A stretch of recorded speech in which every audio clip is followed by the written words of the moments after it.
Monde du Savoie, monde du Savoie, pas seulement pour les enfants. Bonjour chers explorateurs sur l'île du Savoir.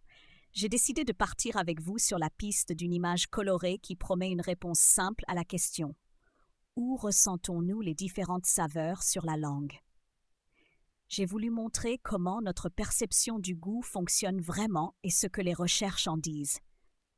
J'ai invité tout le monde à une aventure qui aide à mieux comprendre et à corriger une idée très répandue. Près du phare du temps, j'ai rencontré le crabe et le tigre.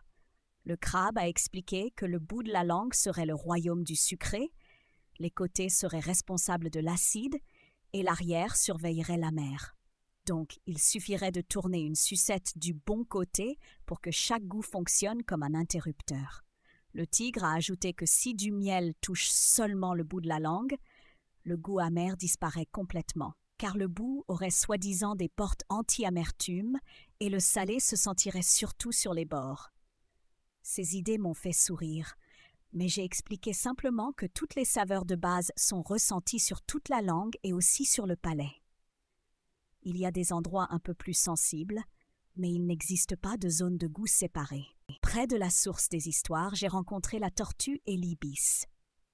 La tortue a raconté qu'elle avait testé le citron en touchant différents endroits de la langue et ressentait l'acidité partout, parfois un peu plus vite sur les bords.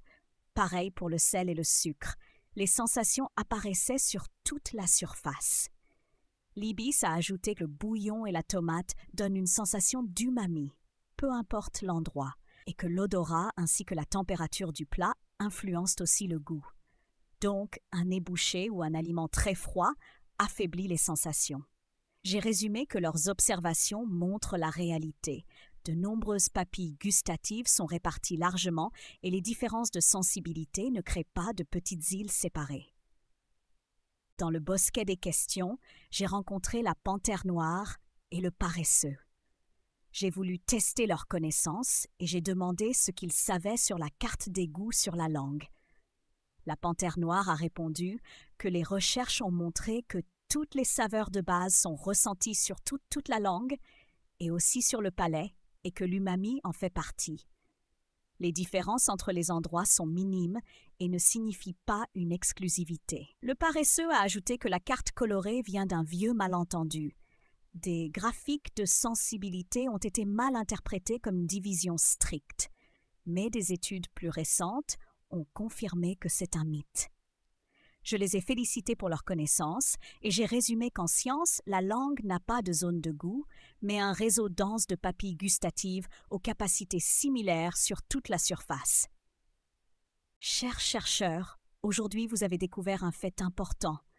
La carte des goûts est un mythe, car chacune des saveurs de base est ressentie presque partout sur la langue et les sensations dépendent aussi de l'odeur et de la température. Au lieu de croire à un joli dessin, il vaut mieux se fier à l'expérience et aux recherches fiables. J'ai invité tout le monde à continuer les explorations sur l'île du Savoir.